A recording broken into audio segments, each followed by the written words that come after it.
사랑 그 신평화 두려움에서 날 건지네 내 위로자 내 모든 것 주 사랑 안에서리라. 주님이 오신 이유는 십자가였다라고 이야기하죠. 예수님은 이 세상의 모든 이들을 오셨습니다. 그런데 그 가운데 특별히 이 세상에 어떤 이들을 위해서 주님이 오셨느냐라고 하면 우리 한번 따라해볼까요? 나와 같이 연약한 자를 위해 오셨습니다. 할렐루야.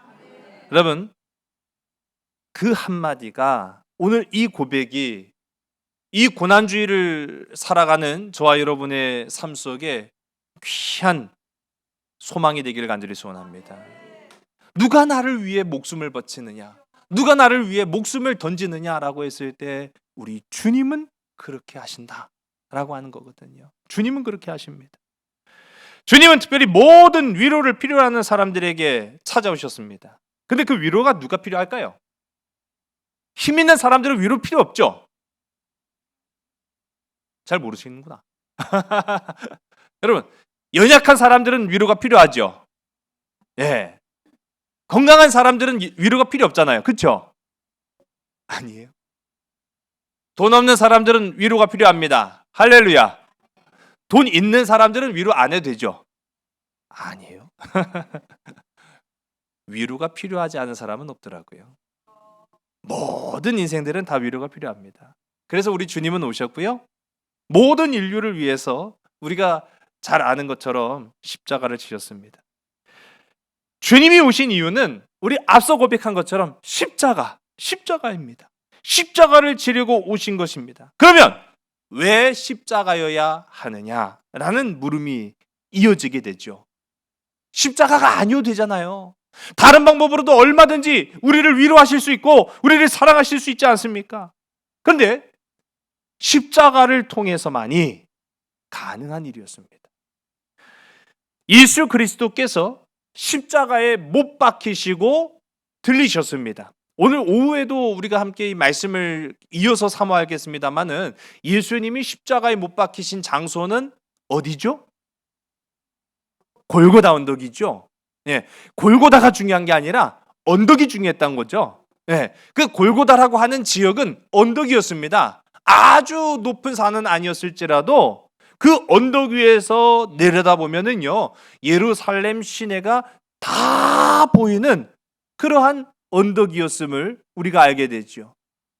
그 언덕 위에 세워진 십자가, 그 십자가에 우리 주님이 들려지심으로 말미암아 그를 보는 모든 사람들이, 죄 가운데 매여 있던 모든 사람들이, 위로를 필요하는 모든 사람들이, 사랑을 간절히 염원했던 모든 사람들이 십자가에 달리신 주님을 바라봄으로 말미암아 구원을 얻게 되었는 줄로 믿으시기 바랍니다. 요한복음 3장 우리 14절과 15절의 말씀인데요. 우리 화면을 보시고 함께 읽습니다. 모세가 광야에서 뱀을 든 것 같이 인자로 들러야 하리니 이는 그를 믿는 자마다 영생을 얻게 하려 하심이니라. 아멘. 우리 이전 시간에 민수기 말씀, 출애굽기 말씀 함께 살펴보면서 광야 땅에서 죄악 가운데 물들어서 죽을 수밖에 없었던 이스라엘 백성들, 특별히 죄를 저지르고 뱀에 물려서 죽게 된 이 이스라엘 백성들에게 하나님은 모세에게 명령하여서 놋으로 만든 뱀을 세우게 하시고 그것이 들려질 때 그것을 바라보는 모든 자에게마다 다시 회복됨과 구원의 기쁨을 누리게 하셨던 것을 우리가 봅니다. 이것은 예표였습니다. 이것은 우리 주님이 이후에 죄 가운데 물려서 그 어떠한 세상의 맹독보다도 더 강력한 독인 죄라고 하는 그 독에 물려서 죽을 수밖에 없던 우리가 무엇으로 말미암아 살 수 있느냐라고 했을 때 시대가 달라졌잖아요. 노뱀을 쳐다본다고 죄 가운데 물린 사람들이 구원을 받겠습니까? 이거는 그때만 한정된 것이었고요. 그러나 모든 인류, 모든 시대에게 유효한 구원의 아주 귀한 약이 되신 우리 주님이 들려주심으로 그 주님을 바라보는 자에게마다 영원한 생명을 얻게 하시는 하나님의 구원의 계획이 오늘 이 시간 이 고난주의를 살아가는 저와 여러분의 삶에도 임하기를 간절히 소원합니다. 그렇게 하시려고 주님이 오셨다라는 거예요. 그렇다면 이 죄라고 하는 뱀은 누구를 물까요? 누구 물까요?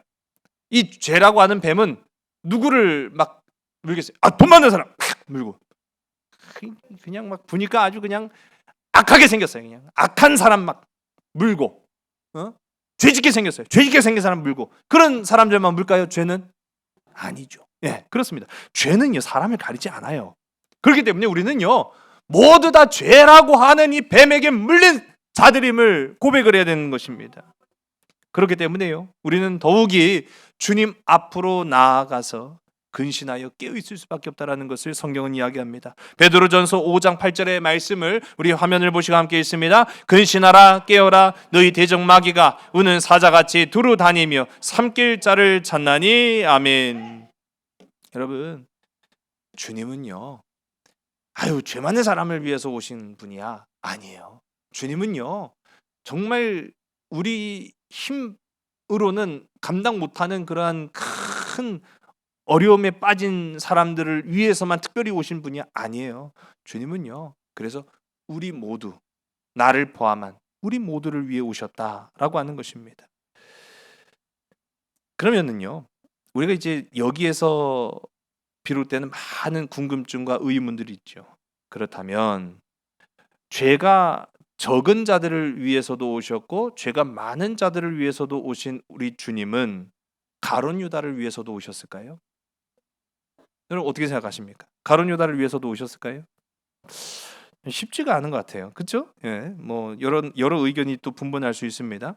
얼마 전에 제가 그 인터넷 그 커뮤니티 보면서 요즘 그 젊은 친구들 사이에 유행하는 상식 테스트 뭐 그런 게 있더라고요. 깜짝 놀랐어요. 아니 요즘 젊은 친구들 우리 세대에게 해당되는 경우는 아니겠습니다만은 그 바늘이 있는 시계를 못 보는 애들도 상당히 많대요. 그리고 아니 시계를 못 본다고? 그랬더니 아니 뭐 전자시계가 있는데 굳이 바늘 시계를 왜 보냐고 막 그렇게 오히려 항변한다는 거예요. 나 그래서 그런 사람들도 있나? 저 그런 생각을 했습니다만은 상식이죠, 상식. 근데 이런 상식 테스트에 올라온 질문들 중에 제가 이런 질문이라고 하는 그 시선이 딱 닿는 부분이 있었는데 예수를 배반한 거 누군지 모르는 사람도 있나? 하는 질문이 올라왔더라고요. 여러분 예수를 배반한 사람 누굽니까? 우리가 교회를 다니니까 아는 거죠? 교회를 안 다니는 사람도 이거 알까요 모를까요? 진짜요? 이거 상식 아니에요? 자, 그런데 이런 질문이 딱 올라오니까 그 밑에 댓글이 달립니다. 그거 꼭 알아야 함? 그거 꼭 알아야 하냐는 거예요. 물론 예수를 안 믿는 사람이라고 한다면 그거 몰라도 상관은 없겠죠. 자, 그런데 그거 꼭 알아야 함? 그렇게 물어보니까 그 밑에 또 글이 올려요. 야, 저거는 기독교 아니어도 알아야지. 기독교 아니어도 알아야 된다는 거예요. 그러자 그 밑에 글이 또 달립니다. 배신당한 것도 지금 처음 알았음. 아주 무식이 줄을 잇죠. 그러자 거기에다가 이제 마지막 사람이 댓글을 달았습니다. 살면서 배신당할 수도 있지 뭐. 참 그 글을 보니까요 어마어마한 상식들을 가지고 살아가고 있구나 제가 그런 생각을 했습니다만은 우스갯소리이지만은 예수 그리스도를 가룟 유다가 배반한 거 모르는 사람 세상에 뭐 얼마나 될까요?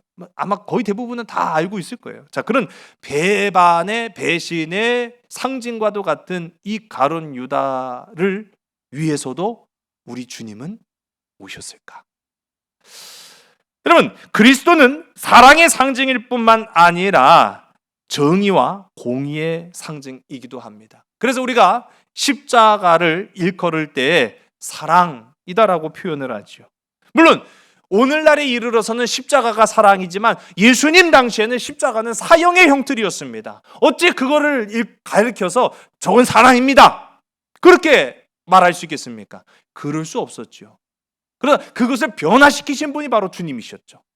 예수님이 십자가를 지심으로 말미암아 가슴 아프고 처절하며 피눈물이 나는 저 사형의 형틀이 사랑의 상징이 되었습니다. 자, 그런데 이것이 우리가 이제 예수 믿는 자들의 상식이잖아요. 그렇다는 것은 모든 인류를 동일하게 주님은 사랑하신다라는 의미가 돼요. 이제 우리가 이제 여기서 불편함을 좀 느끼기 시작하는 거예요. 우리 성경에 나오는 탕자의 비유 뭐 그런 이야기를 할 때 첫째 아들과 둘째 아들 사이에 그 불편한 진실의 골짜기 아시죠? 둘째 아들이 돌아오니까 첫째 아들이 쌍수 들고 환영했어요. 오늘 앞서 우리 장로님께서 다음 주 우리 부활주일 때 우리 안 믿는 우리 호주분들 우리 인가기도 한번 시켜볼 수 있는 좋은 기회가 되었으면 좋겠다고 말씀하신 것 저는 진짜 적극적으로 찬성합니다. 예. 그런데 여러분 아직까지는 불신자잖아요. 그러면 예수 믿지 않던 세상 사람들 교회 오면은 우리가 좋아해야 될까요? 불편해야 될까요? 근데 왜 불편하냐고요? 아니 우리 첫째 아들이잖아요. 우리 첫사랑을 받았잖아요. 우리는 상속권자잖아요. 나눠줄 수가 없잖아요. 근데 왜 둘째 아들 들어왔다고 쌍수 들고 환영하기보다는 아이 저 사람 저거 왜 들어왔어? 그렇게 이제 생각할까요? 안 그렇죠? 여러분 불신자의 교회 방문을 오히려 두 손 들고 기뻐할 수 있는 우리 사랑의 사람들이 되시기를 주님 간절히 소원합니다. 불편함을 느껴서 안 된다는 얘기인데 우린 때로 불편할 수 있다는 얘기예요. 여러분 주님은 나를 사랑하세요? 안 사랑하세요? 사랑하시죠. 오케이. 아멘. 그래요. 우리 옆에 계신 분들한테 우리 고백해 봅시다. 하나님은 당신을 사랑하십니다. 아멘이 되시죠? 하나님은 우리 과거에 이 나라 뭐 대한민국 이전엔 뭐 조선이었고 그런데 국난이 일어났을 때 이 땅을 지켰던 이순신 장군을 사랑하시나요? 또 갑자기 뭔 뚱딴지 같은 소리랴. 아니 하나님 이순신 사랑해요? 안 사랑해요? 사랑하죠. 예. 하나님은 저 중국의 시진핑을 사랑하시죠? 이거 정치적으로 들으면 큰일 날 소리인데. 그럼 또 이제 균형을 맞춰야겠네요. 하나님은 저 미국의 트럼프 대통령을 사랑하실까요? 안 사랑하실까요? 또 그거는 또 잘하시네. 자, 그럼 우리 더 나가 봅시다. 하나님은 저 일본의 과거의 인물이었지만 이토 히로부미를 사랑하실까요? 어머나? 그건 아닌데 막 그런 분들이 계시는데요. 더 나가 볼까요? 저 하나님은 유대인 600만 명을 죽음에 이르게 한 저 히틀러를 사랑하십니다. 진짜요? 오늘 굉장히 위험한 순간이 막 찾아오고 있는 것 같아요. 아니 어떻게 사랑할 수 있어요? 그게 사람이냐? 라고 하는 그런 인물들도 있죠. 상식의 선을 넘어가면 우리가 비상식이라고 해서 아예 그냥 논외로 치는 그런 사람들도 있죠. 비상식도 어떻게 사랑하신단 말인가? 라는 우리가 물음을 던질 수 있습니다. 그 끝에 서 있는 인물이 오늘 우리가 함께 읽은 말씀 속에 나타나는 가룟 유다예요. 여러분, 가룟 유다. 가룟 유다를 어떻게 사랑할 수 있을까? 오늘 고난주의를 맞이하면서 이 고난의 한가운데 우리는요 고통스럽고 또 불편할 수 있지만은 하나님의 십자가 사랑 이야기를 나누지 않을 수가 없습니다. 가룟 유다 사랑하기가 정말 불가능에 가까운 것처럼 우리도 때로는요 상식적으로 불가능한 사랑을 사랑이라고 불러야 할 때가 있다라는 거죠. 여러 다양한 예가 있습니다. 오늘 드리는 이 말씀에 오해가 없으시길 바랍니다. 지금 우리가 이야기하는 것은 하나님의 사랑이기 때문인 거죠. 여러분 저는 개인적으로 동성애를 반대합니다. 그리고 더 나아가서는 우리 한국교회가 우리 한국감리교회도 그렇게 되기를 원합니다. 여러분 근데 우리가 이 문제가 진행형이라는 거 혹시 아시죠? 얼마 전에 제가 설교 시간에도 잠깐 말씀을 드렸습니다마는 미국 감리교회가 동성애를 찬성하는 사람들의 파, 동성애를 반대하는 사람들의 파, 그래갖고 투표를 했어요. 그런데 동성애를 찬성하는 사람들이 더 많았던 거예요. 그래가지고 우리는 우리 감리교회가 아니에요. 뭐 물론 감리교는 같은 감리교이지만 미 감리교회를 말하는 거예요. 미 감리교회는 앞으로 동성애를 찬성하겠습니다라고 했더니 여기에 반발을 해가지고 우리는 반대한다. 그 그룹이 떨어져 나왔어요. 굉장히 충격적인 뉴스였습니다. 근데 우리나라라고 안전지대가 아닙니다. 멀지 않은 얘기예요. 우리나라는요, 지난 2021년 더 거슬러 올라가면 2006년부터 법의 이름만 조금 바뀌었을 뿐인데요. 2021년부터는 아주 구체적으로 차별금지법이라고 한 번쯤은 들어보셨을 거예요. 차별금지법을 추진하려고 하는 움직임들이 몇 국회의원들을 중심으로 있어 왔습니다. 정확하게는 11명이에요. 상식적으로 당연히 인간 대 인간들 사이에서는 차별이라고 하는 그런 불의가 있어서는 안 되죠. 그런데 겉으로는 그 차별을 반대한다는 이 고상한 이 차별금지법이라는 포장지 안을 들여다보면은요, 동성애를 비롯해서 한국 교회를 무너뜨리려고 하는 악한 이 마귀의 속임수들이 가득 들어 있기 때문에 그래서 우리는 반대하는 거예요.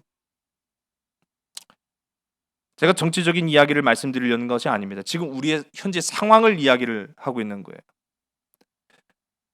대한민국은 지금까지도 세계에서 유례없는 민주주의를 일궈낸 국가로 세계 많은 나라들도 칭찬을 아끼지 않고 있지 않습니까? 근데 그 속에는요, 그 민주주의가 그냥 이루어진 게 아니죠. 눈물이 있었고요, 아픔이 있었고, 상처가 있었어요. 그런 힘겨운 과정 속에서도 우리가 한 가지 정말로 많은 사람들의 귀감이 되었던 것은 가진 자와 가지지 못한 자 하나가 되었습니다. 정의라고 하는 그 부름 앞에는 가진 자, 가지지 못한 자, 있는 자, 못 없는 자, 뭐 그런 것 차별하지 아니하고 한 마음으로 끌어안고 오늘에 이르기까지 우리가 왔음을 보지요. 법으로 굳이 구속하지 않아도 알아서 잘 해왔다는 얘기예요. 무엇이 정의로운 것인지, 무엇이 바른 것인지를 우리는 잘 알고 있었다라는 얘기입니다. 그 조금 다르다고 해서 미워하지 않았다는 얘기죠. 그런데 이거를요, 법이라고 하는 울타리를 가지고 나중에 가면 어떻게 되는 줄 아세요? 진짜 서로 원수되는 거예요. 법 없이도 그렇게 서로 간에 지내는데 지금까지도 아무런 문제가 없었어요, 사실은. 그런데 이걸 법이라고 하는 울타리 속에 집어넣으면은 다시는 상조할 수 없는, 다시는 마주할 수 없는 철천지 원수로 만들어버려요. 저도 제가 어렸을 적 중학교 시절에 학교 다닐 때 이러한 성 정체성의 혼란을 가지고 있던 친구가 한 명 있었어요. 물론 그 시절에는 뭐 차별이라든지 뭐 동성애라든지 그런 얘기도 없었던 시절입니다. 놀리고 괴롭히는 친구들도 있었지만 제가 기억하기로는요, 대부분의 친구들은요, 그를 감싸주고 위로해줬던 것을 기억해요. 우리가 말하고자 하는 것은 하나님은 차별의 하나님이 아니시라는 건데, 우리가 생각하는 차별이 없는 세상은 오히려 너와 나는 다르다라고 하는 것을 만들어버리는 거예요. 여러분, 과연 우리 중에 죄인이 옆에 있을지라도 사랑할 수 있겠습니까? 여러분, 이거 굉장히 중요한 물음을 이 고난 주간에 우리가 생각해 보지 않을 수가 없습니다. 화면 속에 보시면은요, 필립 얀시라고 하는 미국의 복음주의 목회자이고 소설가이기도 한 이 목사님의 친구가 있었어요. 데이비드라고 하는 친구가 있었어요. 그는 시카고 심포니 악단이죠. 악단의 대표이사였고 대표적인 그 기독교 대학을 나왔던 친구이기도 합니다. 그런데 이 데이비드라고 하는 이 필립 얀시 목사님의 친구가 동성애자였어요. 물론 필립 얀시 이 목사님과 그의 아내는 데이비드와 같은 동성애자는 아니었습니다. 그런데 그를 친구로 여기고 가깝게 지냈다고 해요. 문제는 이 필립 얀시의 친구였던 데이비드라고 하는 사람이 동성애 때문에 에이즈에 걸려서 죽게 됐어요. 그 병으로 이제 죽고 난 이후에 장례식을 치르는데 이 데이비드의 친구가 필립 얀시 목사님한테 찾아와서 장례식을 부탁을 합니다. 그 장례식을 부탁하는데 한 가지 간곡한, 목사님 제가 다른 거는 부탁드리지 않겠는데 한 가지 정말로 간곡한 부탁을 드리겠습니다. 뭡니까? 장례식 설교를 하실 때 제발 그 장례식에 오는 사람들 대부분이 그 데이비드와 비슷한 동성애자라는 거예요. 그런데 제발 목사님 그 장례식 설교를 할 때 정죄하는 설교, 하나님이 심판하는 설교만은 제발 하지 말아주세요. 왜냐하면 거기에 있는 모든 이들이 사실은 어려서 교회도 많이 다녔고 지금도 교회를 다니는 친구들이 있는데 문제는 뭐냐면은 교회에서 날마다 동성애는 죄다라고 하는 정죄를 받았다라는 얘기예요. 그래서 어떤 이들은 교회를 떠난 이들도 있습니다. 그러니 목사님 정죄하는 설교만큼은 조금 피해 주세요. 그들도 하나님의 은혜와 자비가 필요합니다.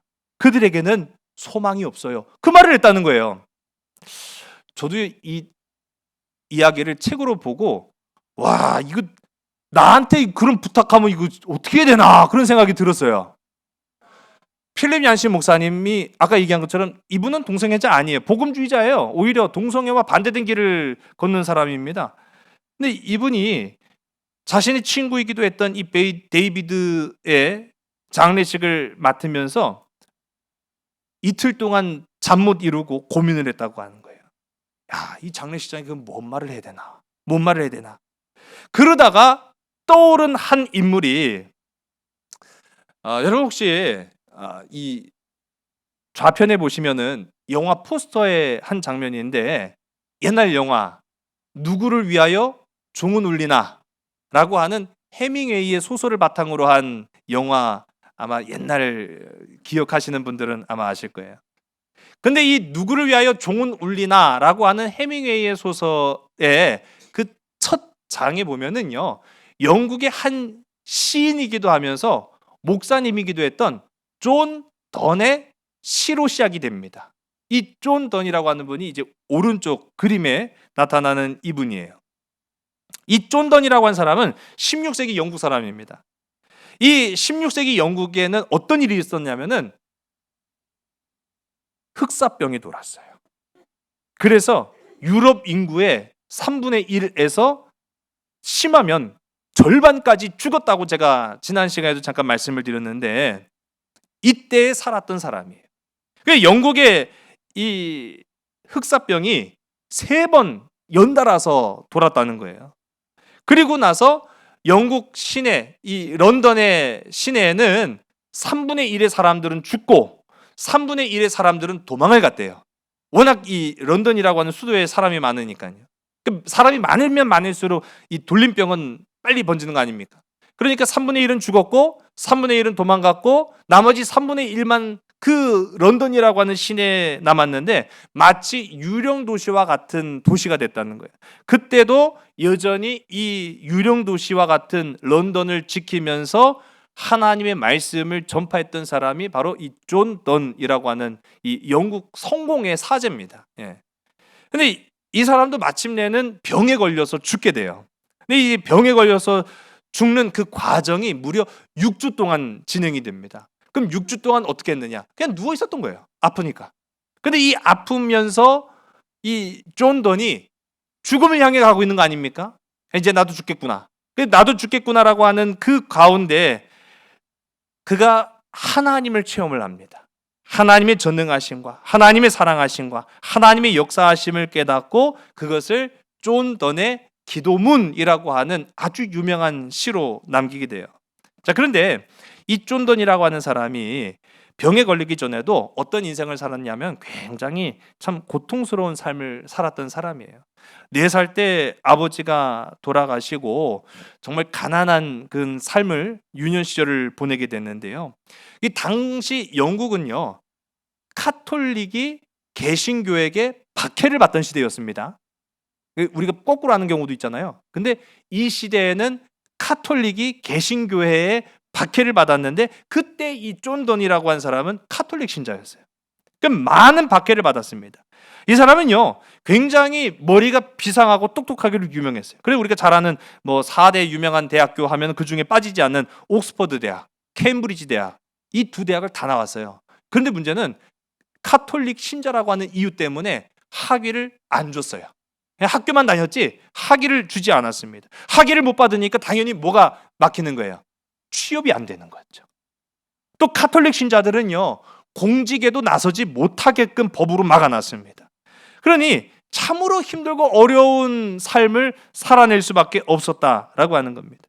더더군다나 이 쫀던의 형은요 카톨릭 사제를 숨겨줬다라는 죄목으로 감옥에 갇혀서 죽게 되었어요. 그러니까 이럴 수도 저럴 수도 없는 인생이었죠. 이 쫀던이 아니 뭐 아무리 발버둥 쳐도 살 구멍이 보이지 않는데 어떻게 하냐 그래가지고 막 삽니다. 이 사람이 지난날의 죄악을 고백할 때 이때가 가장 큰 죄악을 저질렀다 그렇게 고백을 한 때인데 뭐 어떻게도 안 되니까요 인생을 막 살아버려요. 그렇게 막 살다가 참 다행히도 사랑하는 여인을 만나요. 앤이라고 하는 여인을 만납니다. 이 앤이라고 하는 여인을 만나서 비로소 정신을 차려요. 아, 새 인생을 살자. 근데 새 인생을 살려고 이제 앤과 결혼도 하고 새 출발을 하려고 하는데 또 막혀요. 장인어른이 막아버려요. 카톨릭 신자라고 자기 사위를 당국에 고발해버려요. 그리고 감옥에 가요. 참 뭐 말도 안 되죠. 그래갖고 이 절망에 빠진 이 존던이라고 하는 사람이 감옥에서 자신을 향한 시를 씁니다. 존던은 이 사람의 이름이에요. 앤던은 자기가 결혼한 아내 이름이에요. 언던은 끝났다는 얘기예요. 존던, 앤던, 언던. 그러니까 존던도 끝났고 앤던도 끝났고 우린 다 파멸했다. 이게 이 시구를 보면은 뒤에 이제 우리가 보면 말 끝을 맞췄다라고 하잖아요. 이분이 시인이기 때문에 그런 걸 잘 맞춥니다. 그래서 내 인생 끝났다. 그렇게 이제 고백을 한 거예요. 감옥에서 풀려납니다. 감옥에서 풀려났는데도 여전히 출세길이 막혔어요. 그래갖고 10년 동안 거의 아무 일도 하지 못하는 백수로 밑바닥 인생을 살아가야만 했습니다. 그런데도 살긴 살았나 봐요. 단칸방에서 이 앤던과 함께 살면서 무려 12명의 자식을 낳습니다. 놀라죠? 12명의 자식을 낳는데 직업은 없어요. 그게 얼마나 힘들었겠어요. 그러니 이 아내인 앤던은 늘 우울증에 시달렸고 존던 자신은 극심한 두통과 장염에 시달려야 했다. 그래서 이 존이라고 하는 사람의 상태는요 마음으로도 이미 사망 선고를 받았고 육신으로도 아주 극심한 피로를 겪게 되었다라는 거예요. 어떻게 하면 이 극심한 어려움을 극복할 수 있을까라고 할 때 참 다행인 것은 이 존던이 카톨릭 신자에서 이제 영국 국교회로 개종을 해요. 그래서 영국 국교회로 개종하고 다시 공부를 해서 이 사제가 됩니다. 이 영국 국교회 사제가 된 거죠. 근데 고통은 여기서 끝나지 않았어요. 이 존던이 첫 목회지를 나가서 이제 비로소 새로운 인생을 시작하려고 할 때 아내가 죽습니다. 그리고 내리 5명의 자녀도 다 죽어요. 그러니까 참 이 존던이라고 하는 사람은 내 인생은 왜 이 모양이냐 라고 하는 생각을 아니 가질 수가 없었던 거죠. 이 5명의 자녀들이 내리 죽은 게 아까 이야기했던 흑사병 때문에 죽는 거예요. 그리고 마침내는 자신도 그 병에 걸리고 맙니다. 병상에 누워서 이 존던이 외친 기도의 제목이 바로 이겁니다. 왜 접니까? 왜 접니까? 하나님은 날 사랑하지 않으십니까? 왜 져야만 합니까? 라고 외치고 또 외쳤다라는 거예요. 우리도 이렇게 고백할 수 있어요. 왜 접니까? 왜 나여야 합니까? 하나님 날 사랑하지 않으십니까? 그때 고통받는 사람들에게 우리 주님은 찾아오셔서 넌 당해도 싸다 라고 말씀하실까요? 아니죠. 아닙니다. 예, 그렇습니다. 주님은 사랑의 주님이시고요. 용서와 치유를 베푸시는 하나님이시죠. 병상에 누워있던 이 존던도 마찬가지였어요. 왜 접니까? 왜 저여야 합니까? 라고 하는 물음에 답이 없으니까요, 이 존던이 물음을 조금 바꿔요. 하나님, 그러면 이 병의 원인은 무엇 때문입니까? 라고 물어요. 그때 하나님의 영광을 위해서다 라고 하는 답이 옵니다. 여러분, 성경 가운데 보면은 예수님이 아끼셨고 사랑하셨던 베다니에 사는 나사로라고 하는 한 사람을 우리는 압니다. 나사로도 마찬가지로 천의 고아였고, 나사로에게는 마르다와 마리아라고 하는 두 여동생이 있었어요. 이 두 여동생을 위해서 나사로는요, 어떻게든 가정을 일구어야만 했습니다. 그랬던 이 나사로가 병들어 죽게 됩니다. 이 병들어 죽게 될 때에 마르다는요, 한 이틀 거리에 있는, 이틀도 안 되었을 거예요. 하루 거리도 안 되는 그 지역에 있는 예수님을 부르고 당장 오시기를 간청을 해요. 자, 그런데 그때 우리 예수님이 즉각적으로 달려가도 정말 어떻게 보면 아깝지 않은 이 나사로라고 하는 사랑하는 사람을 위해서 우리 주님이 하신 행동을 보면은 놀라운 것이었어요. 요한복음 11장 4절의 말씀을 우리 함께 읽겠습니다. 예수께서 들으시고 이르시되 이 병은 죽을 병이 아니라 하나님의 영광을 위하며 하나님의 아들이 이로 말미암아 영광을 받게 하려 함이라 하시더라. 아멘. 나사로의 여동생 마르다가 어떻게 생각했을까요? 아니, 왜 우리 오빠여야 합니까? 그 하고 많은 사람들 중에 왜 가엾고 불쌍한 우리만 이렇게 고통당해야 됩니까? 그런데요, 우리 주님의 답은요, 알았다. 하나님은 너의 아픔을 외면하지 않으시니까 조금만 기다려. 금방 갔다. 그게 아니라 하나님의 영광이라는 거예요. 하나님의 영광. 이게 무슨 의미일까요? 이게 무슨 뜻일까요?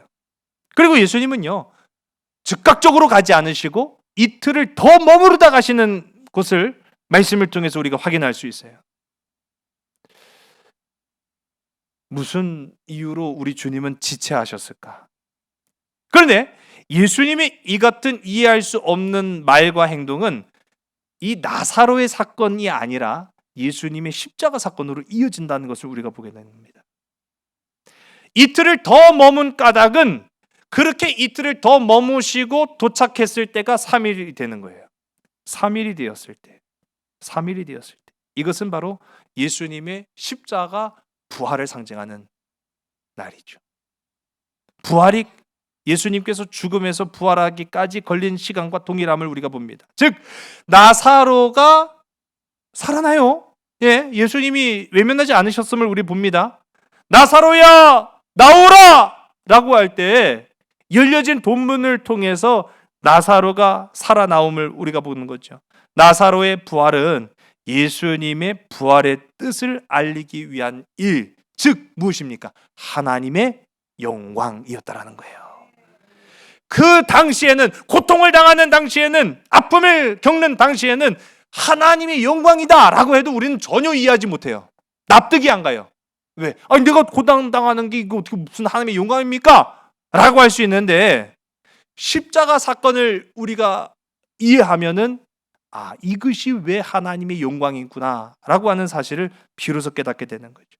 존더는 병상에서 몸부림치며 고통 속에서 울부짖다가 비로소 하나님 자신을 향하신 그 사랑과 구원과 위로를 발견하게 됩니다. 그래서 탄생한 것이 이 존던의 기도문이라고 하는 시가 탄생해요. 제가 이 시를 잠깐 읽어드리겠습니다. 태어날 때부터 지은 죄, 오래전의 일이나 분명 나의 죄인 그 죄들을 용서하시렵니까? 예전에 헤매던 죄, 분명 뉘우치면서도 지금도 여전히 헤매고 있는 그 죄를 용서하시렵니까? 용서하셔도 용서하신 게 아닙니다. 제겐 더 많은 죄가 있으니 다른 사람들을 죄짓게 만들고 그들에게 죄악의 문을 열어준 제 죄를 용서해 주시렵니까? 한두 해는 간신히 피했으나 수십 년 동안 뒹굴었던 죄를 용서해 주시렵니까? 용서하셔도 용서하신 게 아닙니다. 제겐 더 많은 죄가 있으니 제겐 두려움의 죄가 있습니다. 제 명줄이 다했을 때 이 생의 해변에서 쓰러지고 말 거라는, 그러나 당신 자신을 두고 맹세하소서. 제 죽음의 때에 당신의 아드님이 예전처럼 또 지금처럼 빛을 비추실 거라고, 그리고 그렇게 맹세하시면 이미 실행하신 것이니 더 이상 두려워하지 않겠습니다. 나는 지금 비록 이 병상에서 왜 져야 합니까? 왜 이 고통 속에 나를 사랑하지 않으십니까? 라고 할 때 주님은요, 예전이나 지금이나 동일하신 빛으로 나에게 찾아오셨고 나를 사랑하시고 나를 위해 십자가를 지셨으며 나에게 영원한 생명을 주셨다라고 하는 그 사실, 그것을 발견하게 되었다라는 사실입니다. 아까 이야기했던 이 필립 얀시 목사님이 자신의 친구지만 동성애라고 하는, 자신과 결을 다르게 하는 그런 사람의 죽음 앞에서 장례식장에서 이 존 던의 이야기를 들려준 거예요. 데이비드는 비록 동성애라고 하는 죄가 맞습니다. 그러나 주님은 그를 사랑하셨습니다. 그도 사랑하셨습니다. 라고 이야기한 거죠. 여러분, 굉장히 어려운 이야기입니다. 제가 아까 이제 우리 존 던이 해밍웨이라고 하는 유명한 이 소설가의 누구를 위하여 종은 울리나라고 하는 그 책 앞에 그 시가 인용이 돼요. 그 시의 내용이 우리 화면에 보시는 겁니다. 그 누구의 죽음도 나를 감수시킨다. 왜냐하면 나는 인류 속에 포함되어 있기 때문에. 그러니 누구를 위해 종이 울리는지 알아보기 위해 사람을 보내지 말라. 종은 바로 그대를 위해서 울린다 라고 이야기합니다. 이게 굉장히 종교적인 시예요. 종교적인 시, 자기 고백적인 시이기도 하고요. 여러분, 이제 이 말씀, 이 사순절과 고난주일, 이 종료주일을 우리가 같이 지내면서 우리가 기억해야 될 것이 있습니다. 그것은 바로 그리스도의 십자가 사랑입니다. 십자가 사랑입니다.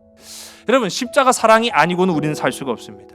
여러분, 하나님의 사랑이라고 말하면서 그 사랑을 전하는 자들이 사랑하지 않으면 무슨 소용이 있겠습니까? 제가 다시 한번 말씀드린 거는 지금 당장 우리가 히틀러를 사랑하라는 얘기가 아니에요. 지금 당장 무슨 이한용을 사랑하고 동성애자를 사랑하라는 얘기가 아니에요. 여러분, 십자가를 지기 위한 예수님의 그 사랑이 무엇인가를 우리가 기억해야 된다는 얘기입니다. 오늘 말씀의 제목, 그가 오신 이유라고 했잖아요. 사실은요, 그가 오신 이유, 십자가를 제가 고백하기 위해서 드린 질문이고요. 더 정확하게는요, 그가 다시 오신 이유입니다. 그가 오신 이유야 십자가 때문에 오신 거예요. 그런데 그가 다시 오신 이유가 뭐냐고요? 죽으셨다가 다시 부활하셔서 우리 가운데 함께 하셨고, 승천하셨다가 우리에게 약속하시기를 다시 오겠다고 말씀하신 그 까닭이 무엇이겠습니까?